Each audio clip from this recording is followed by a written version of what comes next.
सीतामढ़ी में एक बार फिर से बुलडोजर का एक्शन देखने को मिला। सरकारी जमीन पर कराए गए अवैध निर्माण को ध्वस्त कर दिया गया। शहर के महंत शाह चौक, गौशाला रोड समेत कई इलाकों में प्रशासन ने कार्रवाई की। इतना ही नहीं, सड़क के किनारे बिना प्रशासनिक अनुमति के वाहन पार्क करने वालों पर भी सख्त कार्रवाई की गई। बोकारो स्टील ने शहर में फैले अतिक्रमण को हटाने की मुहिम तेज कर दी है। अतिक्रमण की गई जमीन को खाली कराया जा रहा है। संपदा न्यायालय से नोटिस जारी होने के बाद कार्रवाई तेज कर दी गई है, जिसे लेकर राजनीति भी तेज हो गई है। धनबाद बीजेपी सांसद डुल्लू महतो ने इस कार्रवाई को गलत बताया। बेगूसराय में भीषण सड़क हादसा हुआ है। इस भीषण सड़क हादसे में बाइक सवार 2 युवकों की घटनास्थल पर मौत हो गई। बताया जा रहा है कि दोनों युवक ननिहाल से घर लौट रहे थे, लेकिन तेज बाइक होने के कारण ट्रक के नीचे घुस गई, जिससे हादसा हो गया। बोकारो के पर्वतपुर ब्लॉक में एक सड़क हादसे में पिता और पुत्र की मौत हो गई। वे शादी भोज में शामिल होने पैदल जा रहे थे, तभी एक कार की चपेट में आ गए। परिजन और ग्रामीणों ने शव को ONGC गेट पर रखकर प्रदर्शन किया। उन्होंने मृतक परिवार के लिए मुआवजा और नियोजन की मांग की है। मधेपुरा के सिंगेश्वर थाना इलाके में सड़क किनारे बने मकान में तेज रफ्तार ट्रक घुस गया। ट्रक 1-2 नहीं बल्कि 7 घरों को रौंदता हुआ आखिरी घर में जा घुसा। घरों के भीतर सो रहे लोगों की नींद खुली तो जान बचाकर भागने लगे। गनीमत रही कि हादसे में किसी की जान नहीं गई। AIMIM के 3 विधायकों ने सीएम नीतीश से आवास पर जाकर मुलाकात की। तीनों ने अपने क्षेत्रों में विकास कार्यों को लेकर चर्चा की। आज ही AIMIM विधायक मोहम्मद मुर्शिद आलम ने सीएम नीतीश की तारीफ की थी। विधानसभा अध्यक्ष में 200 से ज्यादा विधायकों को फ्लैट अलॉट किया गया है।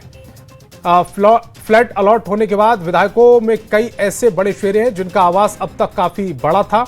अब उनके विधायक फ्लैट में आने के बाद कई सुविधाएं खत्म हो जाएंगी।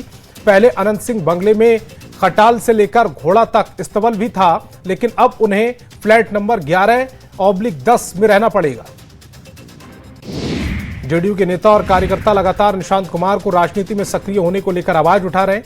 अब वो सीधे सीधे निशांत के हाथों में जेडीयू की कमान सौंपने को लेकर मांग उठा रहे हैं। पार्टी कार्यालय समेत पटना के अलग अलग इलाकों में पोस्टर लगाया गया और इस पोस्टर के जरिए अब निशांत कुमार के हाथों में जेडीयू की कमान सौंपने की मांग की गई। बिहार में नई सरकार के गठन के बाद BPSC की TRA-4 शिक्षक बहाली प्रक्रिया तेज हो गई है। शिक्षा मंत्री सुनील कुमार ने बड़ा बयान देते हुए कहा कि सभी जिलों से रिक्तियों का ब्यौरा मांगा गया है। उससे BPSC को भेजने की प्रक्रिया जारी है। रोस्टर तैयार होने के बाद बहाली की औपचारिक शुरुआत होगी। मुख्यमंत्री नीतीश कुमार बक्सर के नावा नगर औद्योगिक क्षेत्र का दौरा किया। यहां उन्होंने प्लांट और बॉटलिंग प्लांट के अलावा एथेनॉल यूनिट का निरीक्षण किया। सबसे पहले उन्होंने वरुण वीब्रेज लिमिटेड का निरीक्षण किया। मुख्यमंत्री नीतीश कुमार ने नवानगर प्रखंड में बन रहे स्पेशल इकोनॉमिक जोन का भी जायजा लिया। फुलवारी शरीफ के जेडीयू विधायक श्याम रजक ने नेता प्रतिपक्ष तेजस्वी यादव पर निशाना साधा और कहा कि वे चुनाव के बाद गायब हैं। उनका ढूंढने का काम आप लोग कीजिए। चुनाव में काम की बात होती थी, काम जीत गया तो बात हार की हो गई।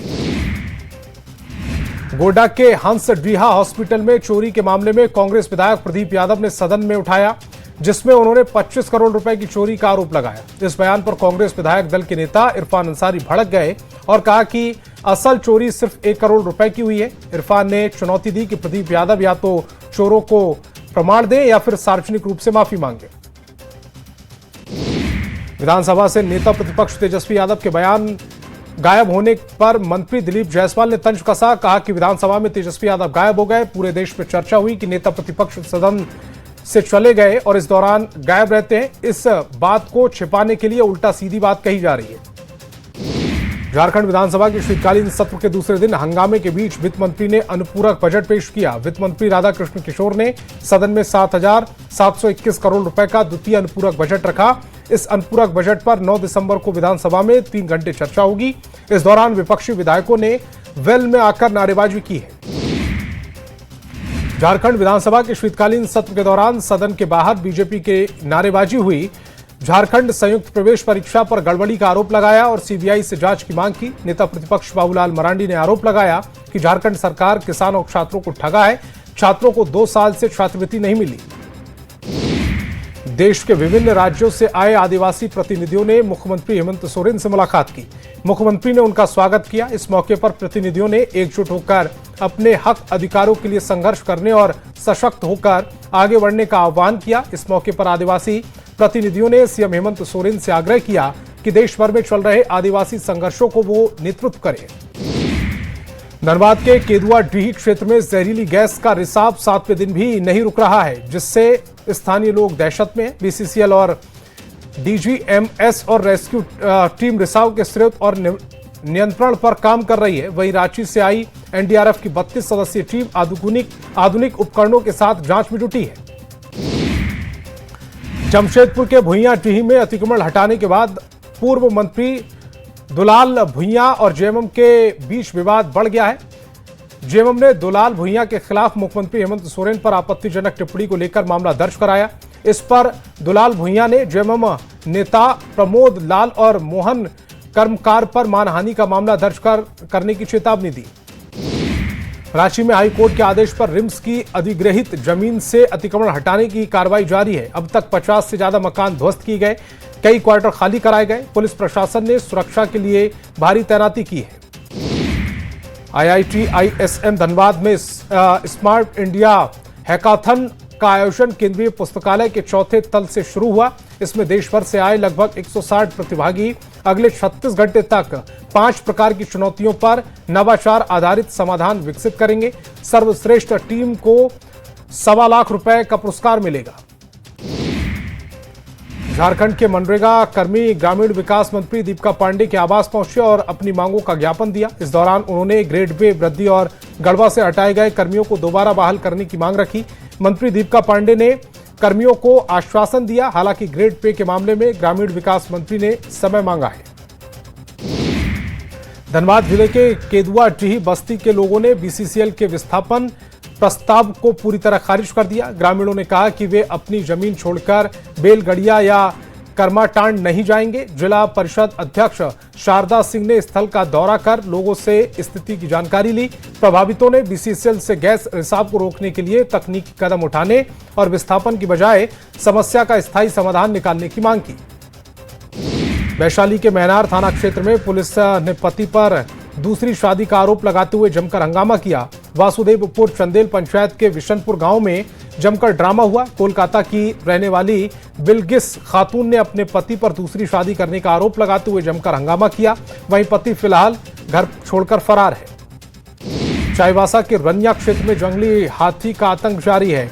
डिगरी डाहूटोली गांव में जंगली हाथी ने एक महिला को मार डाला। बताया जा रहा है कि महिला के घर के आंगन में धान रखा हुआ था, जिसे जंगली हाथी खा गए।